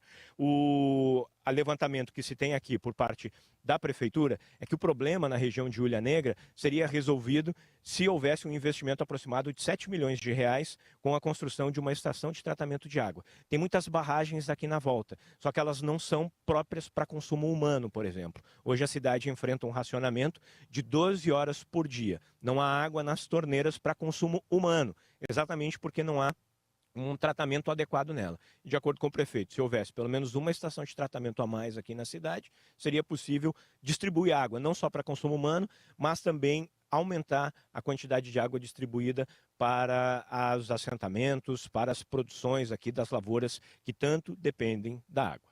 Andressa, Giane. As imagens são impressionantes, imagens que estarão em seguida em GZH, já estão na nossa live, também no YouTube, ou na capa de GZH. Aquelas imagens que nós éramos acostumados há um tempo, né, Giane, a ver do sertão nordestino, lá longe, parecia pra gente aqui, do solo seco, completamente seco. É isso que os ministros vão encontrar aqui no Rio Grande do Sul, é isso que o governador deveria também ver de perto aqui no Rio Grande do Sul, embora conheça. É um dia que precisa ser de diálogo. Eu vou bater de novo nessa tecla aqui, porque eu acho que dá tempo das ideias mudarem, viu, Giane? Acho que dá tempo de o governador estar nessa comitiva importante. Essa aproximação com o interior do Estado, estar no interior do Estado, ver o que está acontecendo, é muito importante para encontrar soluções.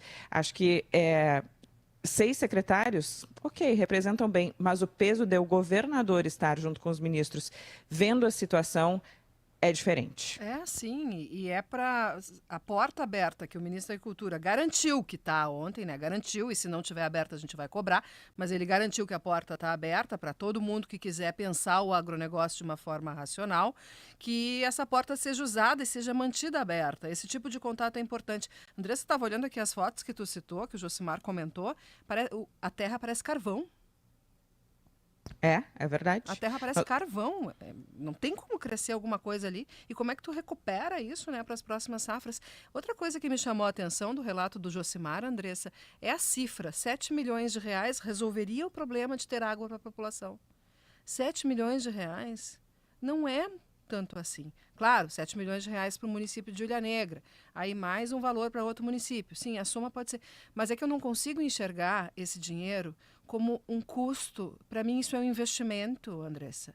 É um investimento para o futuro e para um futuro imediato. Além de uma necessidade, é um investimento. Então, ver como investimento deixa essa cifra ainda mais representativa em valor e menor em custo. 9h18, a FAMURS também estará em Ulha Negra. Todo mundo vai. Todas as entidades representativas estão, de alguma forma, pensando a maneira de estarem lá. É claro, tem a questão do ego, que a gente falou há pouco, tem a questão política, que foi falada há pouco, mas a gente faz um apelo aqui. Pensem no Rio Grande do Sul, no que a gente precisa para resolver. Uma visita é sempre política. Sim, a decisão vem da política também. Os recursos virão pela parte política também. É o Rio Grande do Sul que precisa ser visto agora. Recebi aqui a pauta da Federação dos Trabalhadores da Agricultura, a FETAG. Ontem nós ouvimos aqui, né, o presidente Carlos Joel, e é a pauta que foi entregue para o governo federal, para essa comitiva, e eles estão aguardando as respostas hoje nessa visita. A FETAG está acompanhando, enfim. Mas assim, eu estava lendo aqui a pauta, um dos itens é a suplementação dos recursos da Defesa Civil Gaúcha. Então, assim, é uma entidade de trabalhadores, representa o agronegócio de menor porte, e pedindo para o governo federal a suplementação de recursos para um órgão do governo estadual. Ou seja, vamos unir, né? Não adianta só a FETAG pedir, se o governo do estado também não estiver junto dentro dessa solicitação. Como eu disse, entrar nessa porta e manter aberta, ficar segurando essa porta aberta, porque ela é essencial. Bom, tem ouvintes perguntando aqui qual é a agenda final do governador Eduardo Leite, que não vai para o interior hoje. Eu vou ler aqui qual é a agenda de acordo com o site do Estado, tá? Das 9 às 10, reunião com deputados estaduais do Republicanos. Está acontecendo agora. Das 10 às 11, reunião com o Sindicato das Indústrias de Máquinas e Implementos Agrícolas, daqui a pouquinho. Das 11 ao meio-dia, reunião com a Secretaria de Justiça, Cidadania e Direitos Humanos. Meio-dia, meio-dia e 20, posse da secretária extraordinária de Inclusão Digital e Apoio às Políticas de Equidade, Lisiane Lemos. E das 14 às 16, despachos internos. 16h30 às 18, entrega de convites de comitivas de todo o Estado. 18 às 18h20, visita cortesia do comandante do Comando Militar do Sul. 18h20 às 18h40, visita cortesia do comandante do 5º Comando Aéreo Regional. Essa é a agenda, nossos ouvintes estão perguntando, está lá no site do governo do Estado, a agenda do governador Eduardo Leite. Acho que dá para remanejar, né, esses compromissos do fim da manhã e da tarde e ir à Ilha Negra para ver de perto essa situação.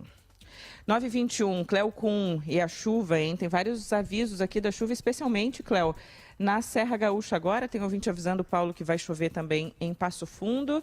Traz rapidamente aí a previsão do tempo para a gente.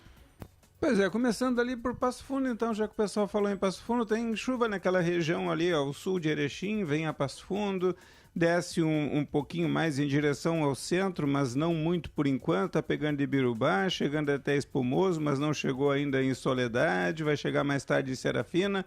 Lagoa Vermelha também não tem chuva, a chuva está chegando em Erechim, mas não está chegando ainda no lado catarinense, então é uma situação assim, instabilidade isolada ali na região. A maior parte das nuvens de chuva que vão chegar para a região ainda estão na parte norte da Argentina, ainda estão ali na área do Rio Paraná, e elas vão vir para a parte aqui do Rio Grande do Sul, norte e noroeste, mais para o período da tarde, deixando a área do Rio Uruguai com chuva, deixando a divisa do Rio Grande do Sul com Santa Catarina também, que vai pegar aqui no Rio Pelotas, e vem até Santa Maria uma chuva razoável, assim como Porto Alegre, que vai ter chuva também, mas não passa de uma chuva razoável. Quando a gente vai lá para o sul, aí a situação é bem diferente, mas bem diferente mesmo. Primeiro, porque essa instabilidade que se forma no norte da Argentina, na fronteira com o Paraguai, ela não desce até o sul. Falta combustível para chegar até lá, falta água, ela perde tudo no meio do caminho, a distância é muito longe. Então não tem chuva na área da Argentina nem do Uruguai, então não tem como avançar para o sul. Ah, mas vai restar alguma instabilidade ali para a região.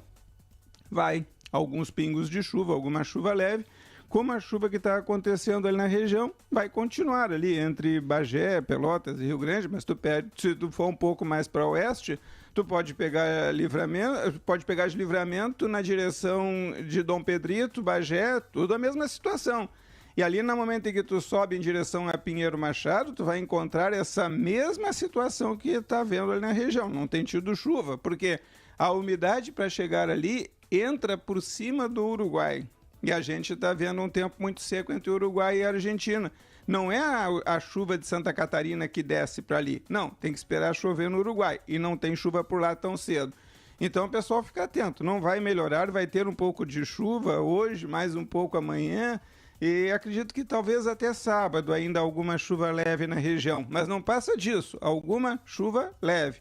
Não vai encher nenhum rio, não vai encher nenhum açudezinho pequeno, mal vai cair no chão e não vai apagar poeira. Eu estava falando que a terra, a gente vê ali, é uma terra meia preta. Primeiro que o barro por lá é assim mesmo, né? A terra é preta na região. E tem carvão, porque afinal de contas ali não está muito longe da usina termoelétrica de Candiota. Então, quer dizer, tem muito carvão no solo. Uma boa parte daquilo também explica aquela terra preta ali da região. Mas então, não tem quase chuva e não tem uma expectativa boa, pelo menos para 15 dias, em termos de chuva ali para a parte sul do estado, Andressa. Outra coisa, mesmo quando a gente tem a umidade que vem do oceano, bate na Lagoa Mirim, ela não consegue subir muito a serra, então ela não consegue passar de Pinheiro Machado para o lado oeste, para o lado ali de Ilha Negra, e não é só Ilha Negra, tem mais 2 ou 3 municípios ali, um é o de Candiota.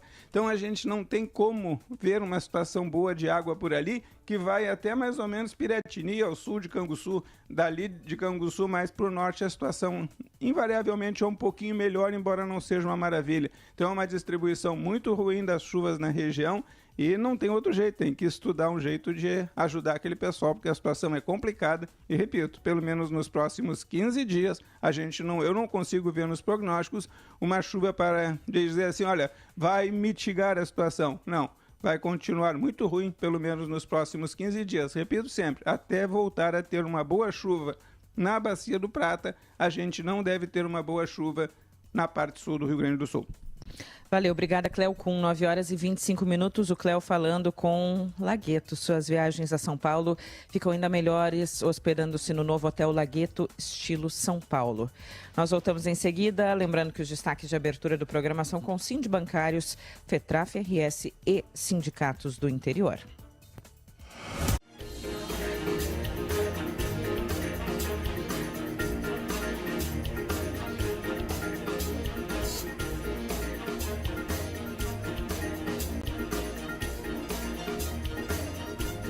Tudo se transforma através das nossas conexões. O seu Zé sempre plantou soja. Já a sua filha Ana plantou outro futuro. Ela se conectou com a Cris, diretora de inovação, que ajudou a transformar a fibra da soja do seu Zé em tecido e milhares de seguidores. Uma de suas fãs, a Dona Beta, fez um pedido radical para curtir a sua nova paixão. Seja pelo crédito consignado, empresarial ou rural, nossa conexão transforma. Banrisul. Olá, aqui é Giane Guerra. Eu tenho um convite para te fazer. Se tu ainda não conhece, a minha coluna em GZH. É lá onde eu escrevo sobre economia, negócios, finanças pessoais, informações que eu estou sempre apurando por aí para trazer para vocês. E lá também tem mais de 70 colunistas, sempre com informações, textos exclusivos, análises e opiniões.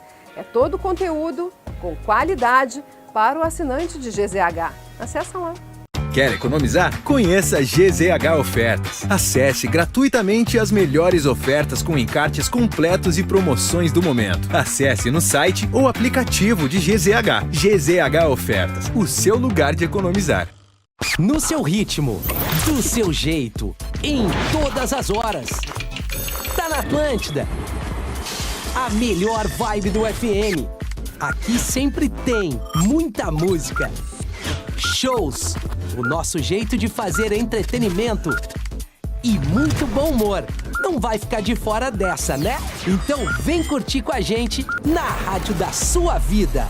Atlântida, sintonize 94.3. Os assuntos da sua região, do seu time e do seu dia a dia. Tudo em um só lugar. Tudo em GZH.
Nove horas 29 e a Tâmbara, as informações direto do Litoral Norte sobre o acidente na Ponte Pêncil e a confirmação do Brian Grande, de 20 anos, como vítima fatal desse acidente. Traz mais informações, atualização para a gente, por favor.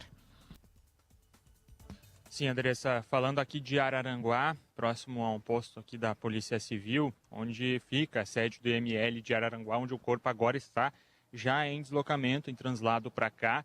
Segundo o que a gente conseguiu apurar com o pessoal daqui, é aguardada a chegada da família para que seja feita, depois do trabalho do IML, a liberação. E aí, assim que o corpo for liberado pelos familiares, a tendência é que ele seja velado em Torres. Isso eu consegui conversar já com familiares diretos, com a irmã, por exemplo, do Brian, que confirmou isso para a gente. A expectativa da família é conseguir levá-lo de volta ao Rio Grande do Sul e fazer o velório em Torres. Conversei também, Andressa, com o Maurício Preto, que é delegado aqui de Araranguá e responde por Passo de Torres no momento. E, segundo ele, o que se dá para dizer até o momento? O laudo da perícia, de acordo com o laudo da perícia realizado lá no local, quando o corpo foi encontrado, ele foi encontrado com algumas roupas já separadas do corpo, estava sem tênis, a bermuda que ele utilizava também estava próxima ao corpo, mas já não estava com ele. Inclusive, na bermuda foi encontrado a identificação do jovem, Foi ali que eles conseguiram realmente averiguar que se tratava do Brian.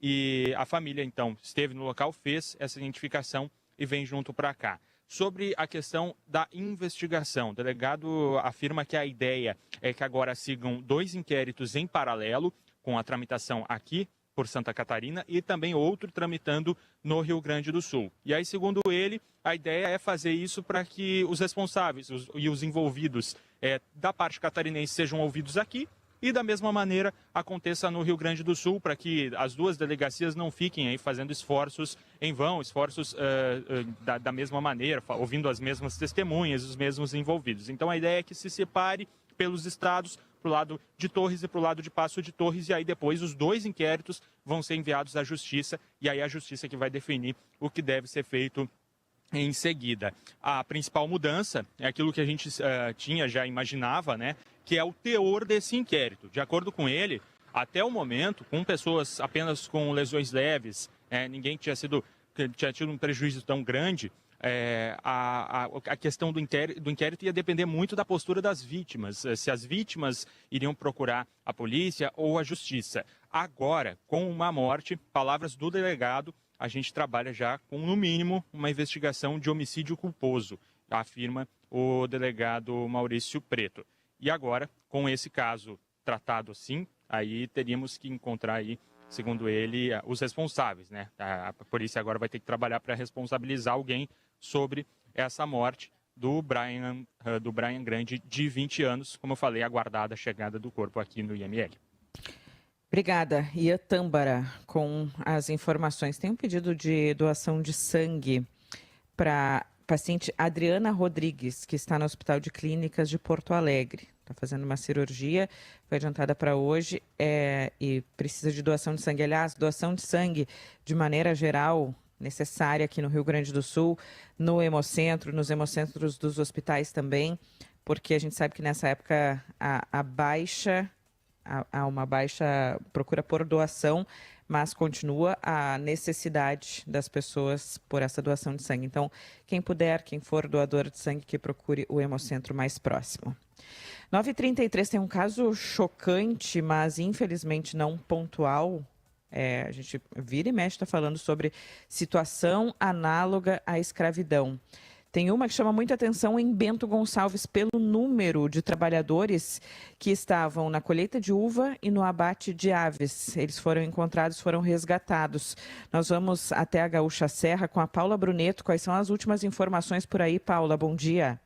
Bom dia, Andressa. Bom dia aos ouvintes. A informação principal é que esse contratante de 45 anos, que também é natural da Bahia, assim como os trabalhadores, ele foi preso pela Polícia Federal aqui de Caxias do Sul e foi encaminhado ao presídio de Bento Gonçalves. Essa operação que aconteceu, então, ontem à noite em Bento, no bairro Borgo, são mais de 100 trabalhadores. O Ministério do Trabalho e Emprego de Caxias segue ouvindo os depoimentos, então pode subir esse número, mas até o momento, pelo menos 100 homens foram ouvidos e já efetuou a prisão desse contratante, realmente confirmando a situação de análoga à escravidão. Estas pessoas, segundo o gerente regional do Ministério, Vânios Corte, vieram para a Serra no início de fevereiro, aliciados para trabalhar no ramo de colheita da uva, carga e descarga nas vinícolas aqui da região, porém, chegando em Bento Gonçalves, foram colocados em um alojamento que é do mesmo homem que traz essas pessoas, do mesmo aliciador, em precárias condições. Eles eram ameaçados com spray de pimenta, sofriam violência física e acumulavam dívidas. Eles tinham que comprar comida apenas em um mercado que tinha ali nas proximidades, somando, né, o valor da dívida sendo descontado do salário. Além disso, o horário de trabalho deles era diariamente das 5 da manhã às 8 da noite, com folga apenas aos sábados, e eles recebiam alimentos impróprios para consumo. Um grupo de 3 pessoas conseguiu fugir ali daquele local e se chegou até a Polícia Rodoviária Federal de Caxias do Sul pedindo ajuda. As equipes, ainda durante a noite, acionaram a Polícia Federal e o Ministério do Trabalho e foram até esse alojamento, realmente encontrando todas essas pessoas. O alojamento já foi interditado, essas pessoas agora estão sendo remanejadas pela Prefeitura de Bento Gonçalves para um local onde vai ser disponibilizado até que os direitos trabalhistas e o contratante pague as despesas para essas pessoas voltar para as suas cidades de origem.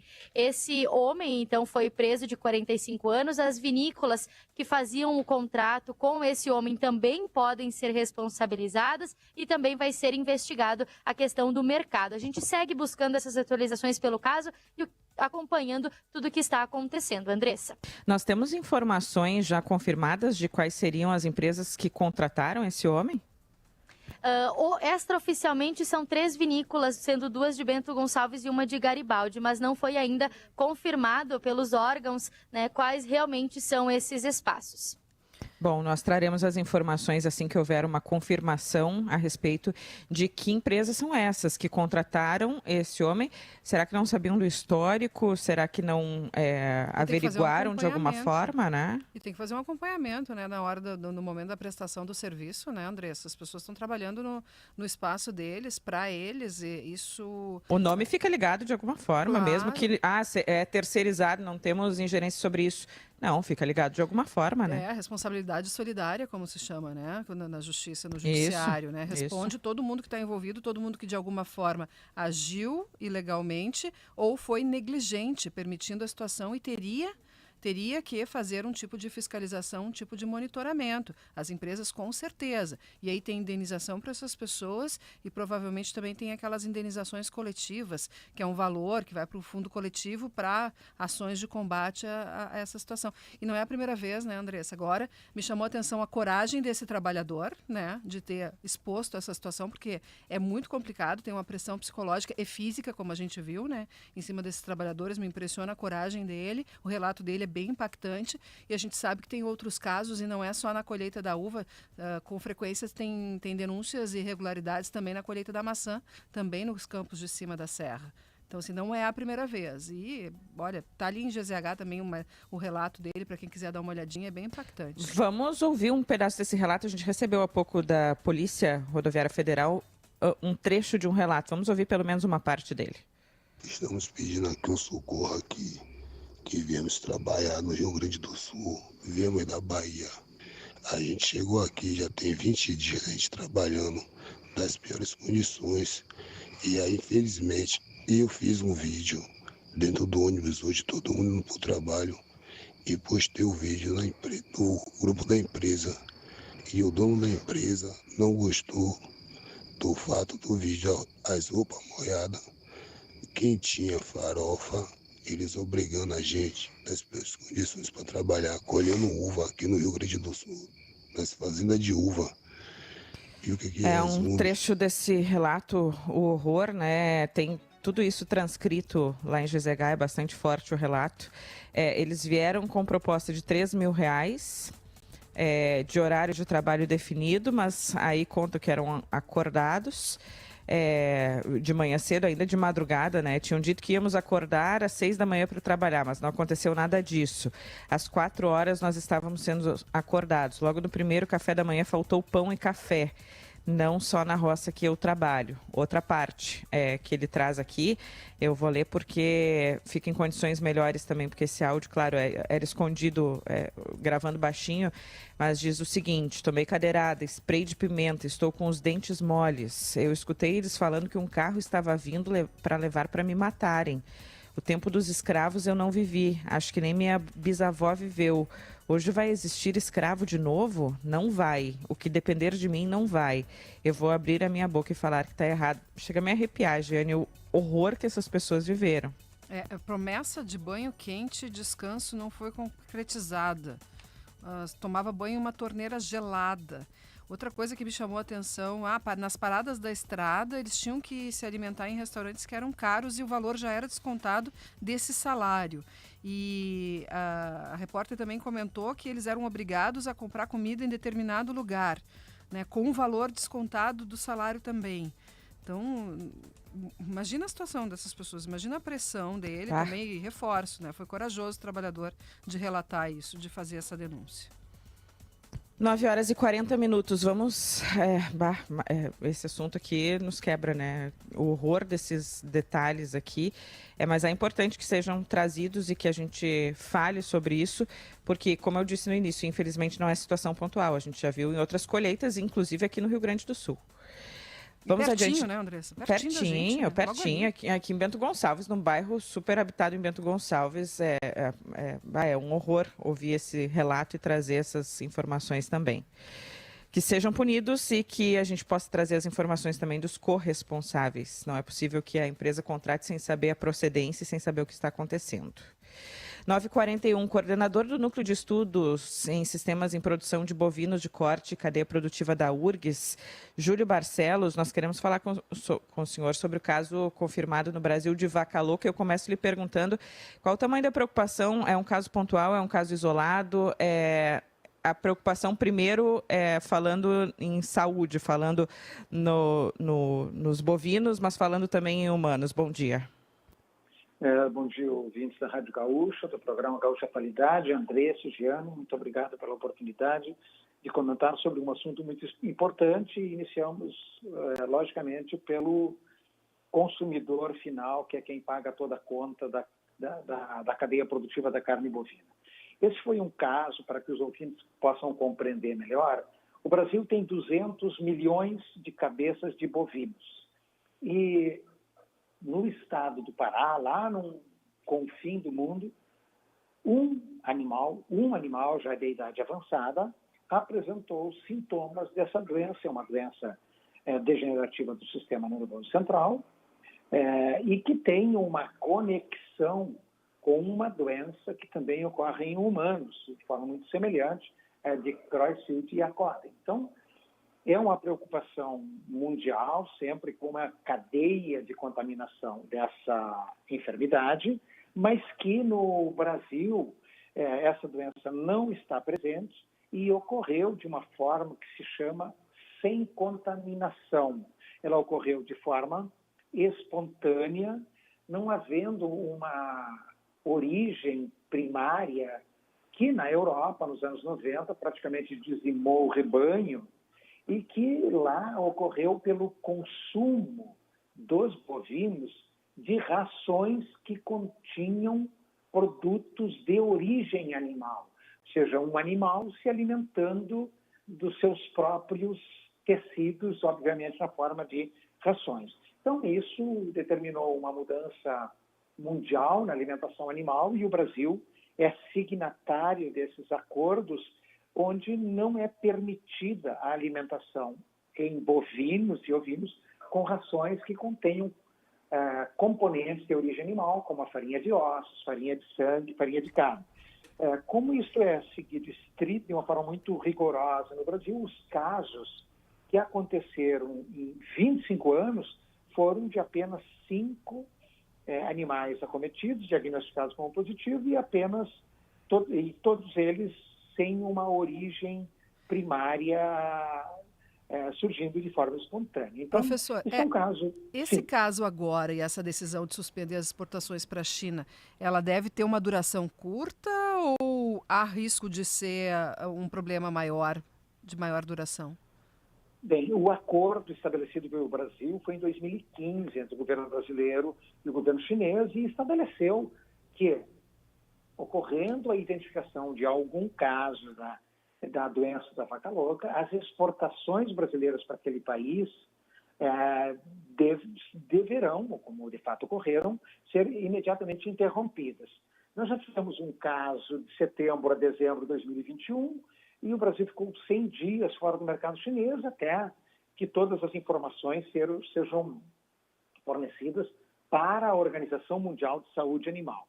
Essa doença é uma doença, vamos imaginar, como o sarampo em humanos. Se chegar uma pessoa com sarampo num posto de saúde, o médico obrigatoriamente tem que notificar. Então, o veterinário identificou essa doença a campo e foi obrigado, identificou sintomas. E, com isso, ele foi obrigado a notificar as autoridades e isso desencadeou. Então, as exportações estão suspensas a partir de ontem. E agora o governo brasileiro faz todos os esclarecimentos e os encaminhamentos à Organização Mundial de Saúde Animal que vai determinar, que vai estabelecer um protocolo a seguir. Isso acredita-se que imagino, como já tivemos um antecedente, entre 45 e 60 dias retomam-se as exportações. Professor, para o consumidor, né? O senhor comentou um pouquinho, assim, não só na questão preço, também preço, mas assim, para o consumidor, não tem risco a saúde do consumidor nós termos esse caso e vir a ter outros casos aqui? Não, o sistema de produção brasileiro, os animais, eles têm uma barreira que evita a possível ocorrência dessa doença. Tanto é verdade que um animal em 200 milhões é algo totalmente inexpressivo, mas, obviamente, trabalhando com saúde, nós não podemos nunca trabalhar com estatísticas de uma maior magnitude.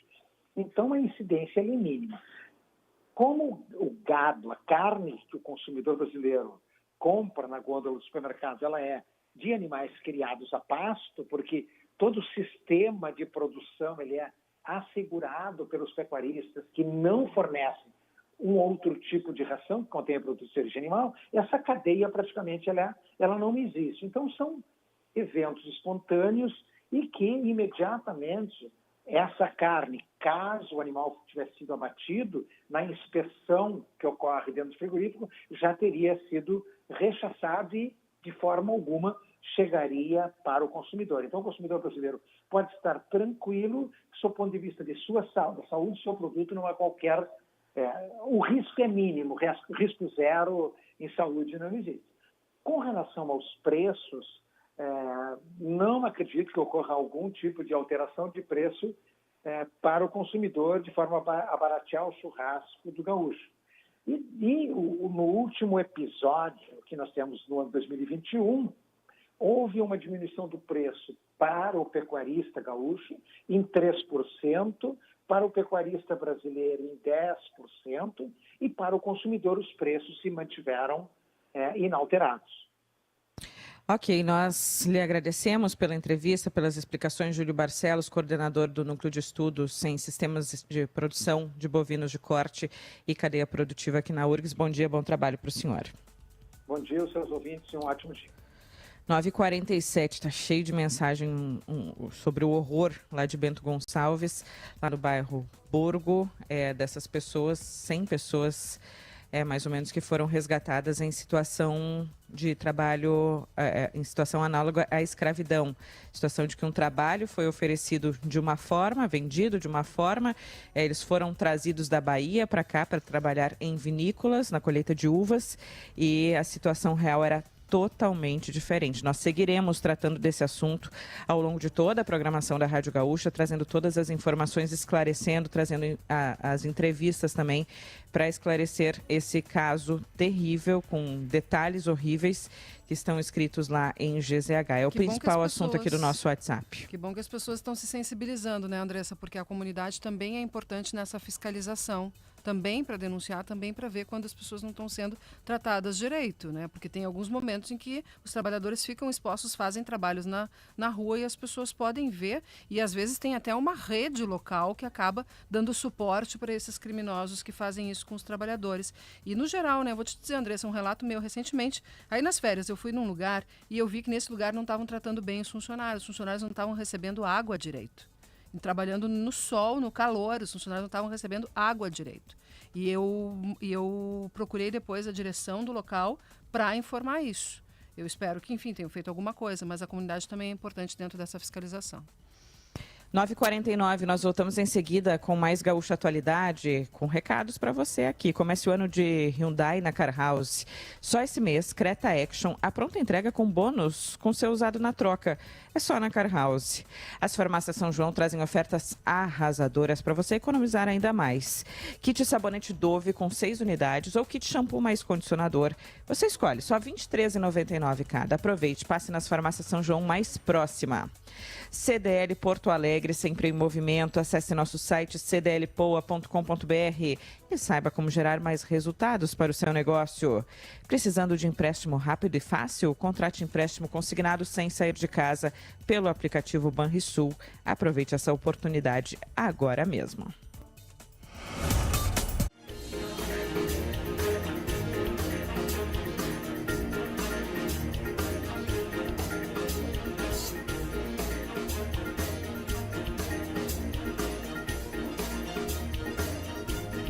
tudo se transforma através das nossas conexões. O seu Zé sempre plantou soja. Já a sua filha Ana plantou outro futuro. Ela se conectou com a Cris, diretora de inovação, que ajudou a transformar a fibra da soja do seu Zé em tecido e milhares de seguidores. Uma de suas fãs, a Dona Beta, fez um pedido radical para curtir a sua nova paixão. Seja pelo crédito consignado, empresarial ou rural, nossa conexão transforma. Banrisul. Olá, aqui é Giane Guerra. Eu tenho um convite para te fazer. Se tu ainda não conhece a minha coluna em GZH. É lá onde eu escrevo sobre economia, negócios, finanças pessoais, informações que eu estou sempre apurando por aí para trazer para vocês. E lá também tem mais de 70 colunistas, sempre com informações, textos exclusivos, análises e opiniões. É todo conteúdo com qualidade para o assinante de GZH. Acesse lá. Quer economizar? Conheça a GZH Ofertas. Acesse gratuitamente as melhores ofertas com encartes completos e promoções do momento. Acesse no site ou aplicativo de GZH. GZH Ofertas, o seu lugar de economizar. No seu ritmo, do seu jeito, em todas as horas. Tá na Atlântida. A melhor vibe do FM. Aqui sempre tem muita música. Shows, o nosso jeito de fazer entretenimento e muito bom humor. Não vai ficar de fora dessa, né? Então vem curtir com a gente na rádio da sua vida. Atlântida, sintonize 94.3. Os assuntos da sua região, do seu time e do seu dia a dia. Tudo em um só lugar. Tudo em GZH.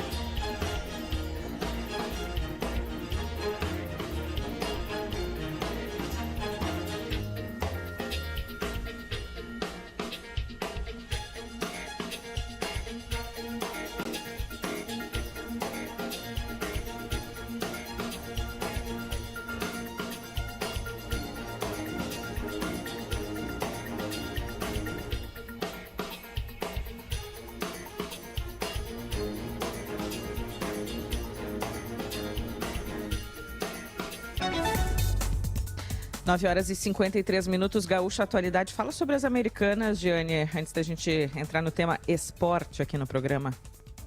A rede de lojas está em recuperação judicial, depois que encontrou, divulgou que tinha encontrado um rombo de 20 bilhões de reais e pediu recuperação judicial com endividamento superior a 40 bilhões de reais.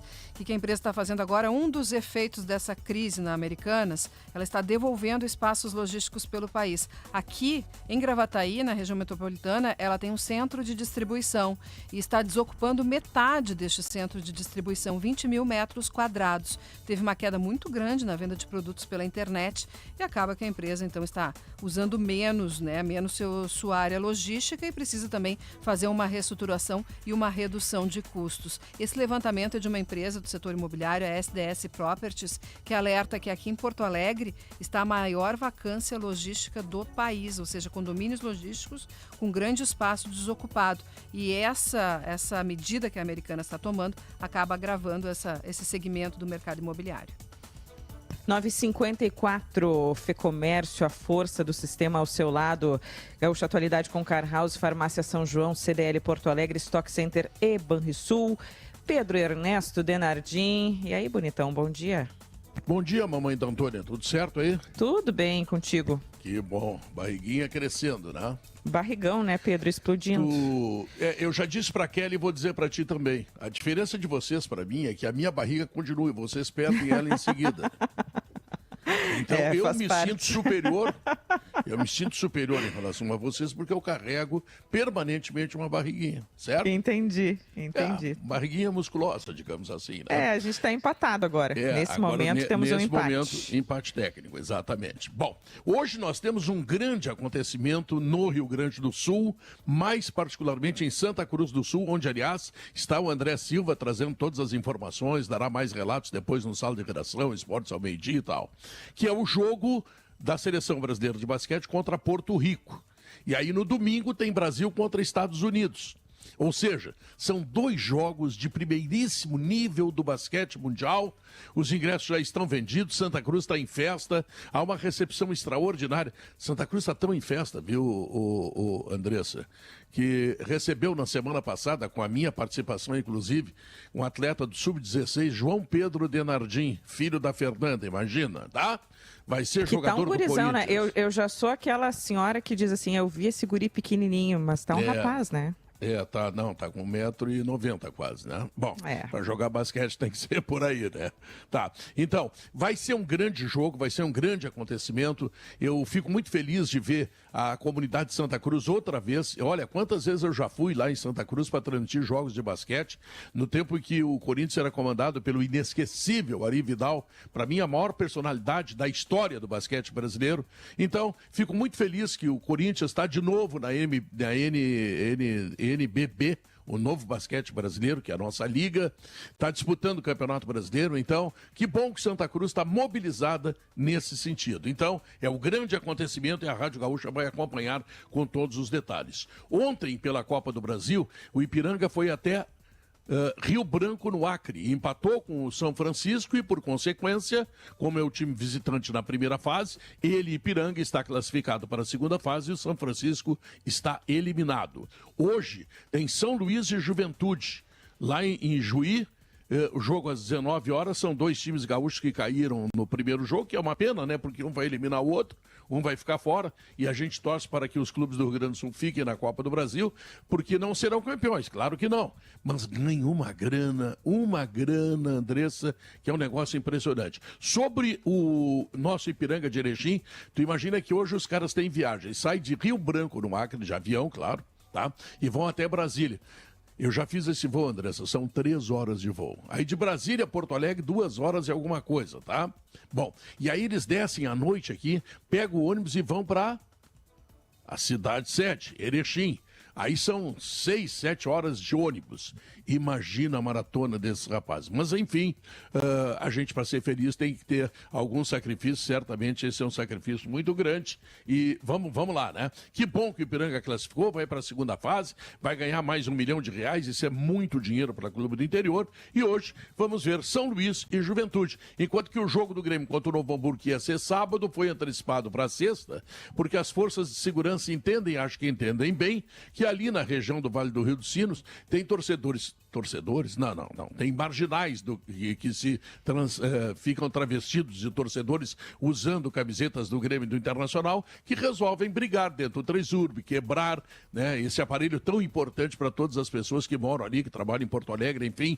Como é importante o nosso Tresurb. Os caras vão lá para quebrar, então as forças de segurança, para evitar, falaram com a federação puxou o jogo para sexta-feira e o Inter joga no sábado no Cristo Rei contra o Aimoré. Tá bom? Tá bom, Pedro. Beijo pra ti, bom dia. Para vocês também, bom dia, tchau. Tem mais Pedro Ernesto Denardim ao longo da programação Esportes ao Meio-Dia, no Sala de Redação. Acesse solarnagaúcha.intelbras.com.br e simule já a tua economia com a Intelbras. Cheias de assunto hoje, mas ficamos por aqui. Vem aí notícia na hora certa, depois tem timeline. Até amanhã, Giane. Até amanhã, Andressa. Até amanhã, ouvintes. Nós te esperamos aqui às 8h10.